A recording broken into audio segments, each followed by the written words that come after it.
The Wicked Will Rise, Chapter 14. I shuddered, and tried to remember the giant bird's warning. This was the fog of doubt. Whatever was speaking to me probably wasn't even real. It was just magical trickery playing off my natural fears and insecurities. If I was going to let a little ghostly torment get to me, I had no right to be here in the first place. I was tougher than that. I just had to ignore it. The next voice I heard was one I recognized, even if it wasn't the one I expected. It was Madison Pendleton, who had made my life back home hell from the day that my father left us, who had turned all my friends against me, just for fun, and who had gotten me kicked out of school, in the same day that I had been carried away to Oz on a cyclone. "Well, look who it is," she was saying. Just the sound of her caught up a feeling I thought I'd left behind for good, of being both angry and powerless at the same time. It was that horrible feeling that no matter how hard you tried, you were making things worse for yourself, and the best thing to do was give up. Salvation Amy. Haven't changed much, have you? Still just a piece of worthless, stupid trailer trash. I didn't ruin your birthday party. No one was going to come to it anyway. And what are you wearing? Go to hell, Madison, I muttered. I wasn't very impressed. Honestly, Madison had usually been more cutting than this in real life. If anything, she was just making me realize how far I'd come since the days when she would ruin my day just by sneering at me.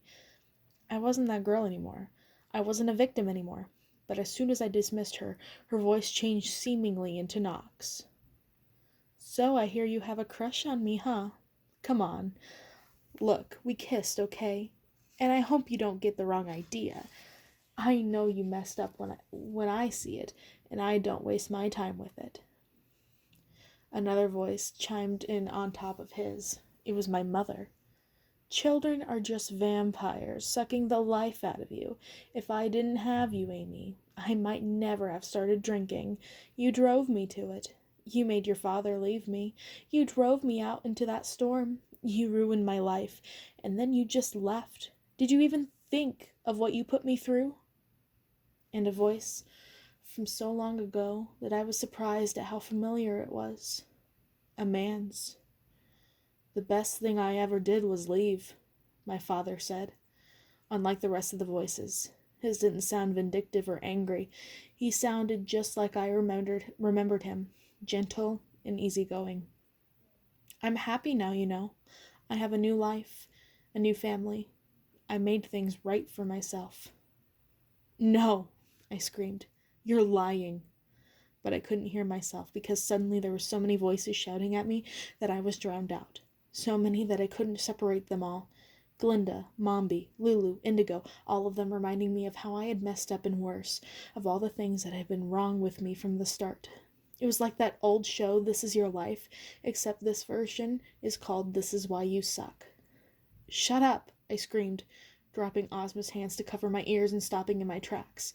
"Just leave me alone, you're lying." I'd yelled it so loudly that my throat was sore, but I barely heard myself. My screams were lost in nothingness. Meanwhile, the other voices just got louder, now an indistinguishable chorus that shook my skull. "Selfish bitch. Loser. Damaged goods. Even when you win, you lose. No one wants to come to your birthday party. Boyfriend. Who could ever love you? Who could you ever love? All you know how to do is kill, and you couldn't even kill her. You failed. Again, just like you'll fail next time. You're weak. You don't belong here, and you don't belong there." My heart was racing. My breathing was shallow. I sank to my knees and took deep breaths, squeezing my eyes shut tight as I bit my lip, trying to hold back my rage and despair. I tasted blood. "It's not real. It's not real." I kept repeating that to myself.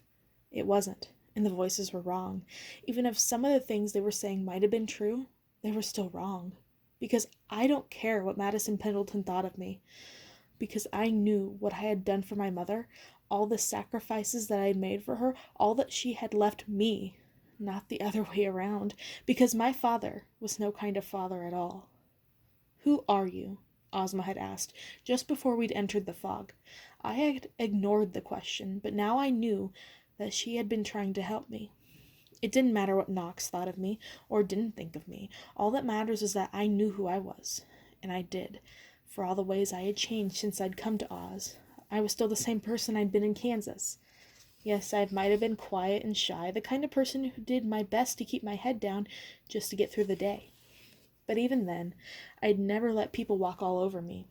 Even in the days when I didn't know a left hook from a karate kick, I'd still always find my own ways of fighting for the things I believed in. I'd never been selfish or disloyal. I'd spent more time thinking about my mother than myself. I'd put myself in line of Madison Pendleton's fire more times than I could count, because I saw her picking on someone else weaker than I was. I'd never given up, even when it might have been the smartest thing to do. Oz hadn't changed any of that. It had just made me stronger. Now I had the power to win my fight I took on. I had a knife that I could cut through anything if I wanted to, and I knew it. Slowly I opened my eyes. The clouds around me seemed to have lifted a little bit, and I couldn't be sure if it wasn't my imagination, but I knew that in this place like this, imagination and reality were pretty much the same thing. Even without Ozma's hand in mine, and even without seeing her, I knew that she was next to me. I knew that she, in her stupid nonsense way, was the one who had helped me through this. What had the fog of doubt showed her? "Who's next?" I shouted into the nothingness. "Any more ghosts out there?" When I got my answer, I kind of wish I kept the question to myself. The fog had saved its biggest gun for last. Dorothy. And not just her voice. She was there in the flesh, hovering a few feet above the road, right in the middle of my path, haughty and imperious, her red shoes crackling with magic. At first she didn't seem to notice me, but when she did, her face softened into a disarmingly kind expression that bordered on sympathy. Instead of screaming or insulting me or telling me what a loser I was, she smiled. "I knew you'd be here before long," she said. "The Scarecrow didn't believe me, but I told him you were too smart to listen to the phantasms. They're liars, figments. I knew you better than they do. That's for sure. You and I are alike, you know." "Yeah, people keep saying that," I said. I moved toward her slowly, not sure what I was supposed to do next. She wasn't any different from the rest of them, except that I could see her. But if she was a figment of my imagination, would she go away if I ignored her, or did I still have to fight her? She was a figment of my imagination, right? Dorothy shrugged. "Oh, come on," she said. "Don't make it like that. We're two of a kind. Two good old farm girls a long way from home. We could practically be sisters." "First off," I said, still advancing on my probably imaginary enemy, "all I know about farms is that they stink when you pass them on the highway. Second, I don't have a sister. If I did, and she was anything like you, I would have drowned her before she learned to walk.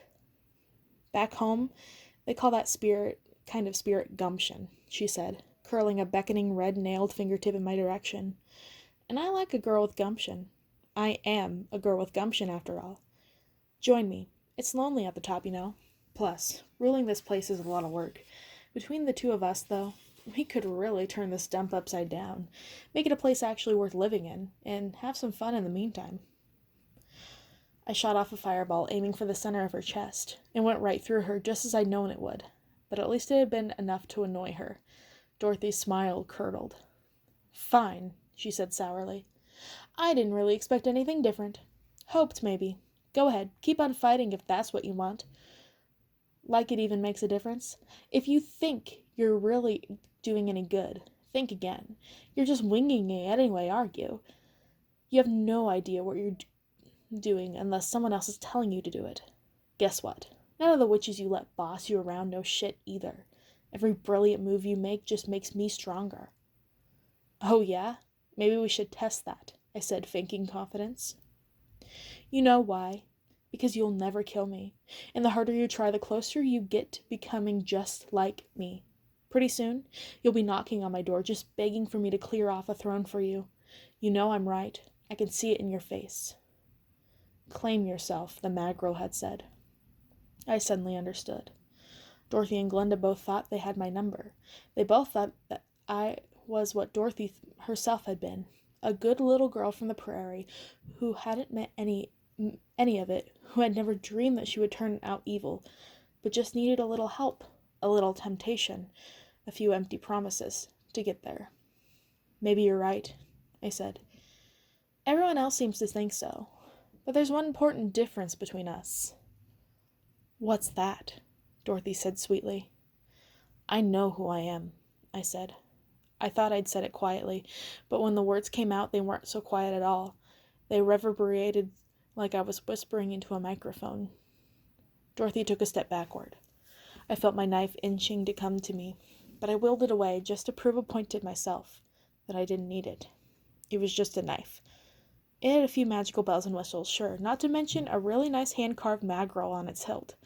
But I wasn't powerful because of the knife. The knife was powerful because of me. So instead of summoning it, I just summoned myself. I thought of every doubt I'd ever had, of every time I'd had to eat the crap sandwich that my mother and Madison Pendleton and Dorothy had served me. Those days were gone. I know who I am, I said again, more confidently this time, with each word bringing forth every bit of power, the rage and, the wickedness that had been building inside me since I was a little girl. And I'm willing to fight for it. My hands began to vibrate, and I clenched them into fists, then thrust them forward and brought them together into a thunderclap as a bolt of black lightning came down from the sky, cutting through the fog. Everything went dark, and then suddenly and slowly the darkness lifted. The fog was gone, the voices were gone, Dorothy was gone, and I could see again. I had passed the test. Ozma and I were standing on a narrow, pebbly beach in a basin in the mountains where the road had led us. When I turned around, I saw the road curving up through a narrow gap in the ridge of rocky peaks so high I could barely see tops when I craned my neck. Ahead of us was a vast, glassy lake, and beyond that, on the other side, it was impossible to tell how far away, were more mountains, even taller than the ones we had just came through. As the road wended down the shore toward the water's edge, it petered out until all was left were a few scattered moss-covered yellowish bricks. Wedged into the gap sat a small wooden canoe, so weathered by age and wind and rain that it looked ready to fall apart at the slightest touch. Next to it, stalked into the muddy bank, was a hand-lettered sign. This way to the Island of Lost Things, it read. The Island of Lost Things. That sounded at least slightly better than the Fog of Doubt. Actually, it sounded like it had possibilities. I kicked the side of the canoe and found it surprisingly sturdy, and as Ozma and I exchanged a glance, I sensed that we were both wondering the same thing. If we were headed for the Island of Lost Things, was it to find something that had been gone missing, or did it mean we, too, were lost? No, I felt for the first time like I was found.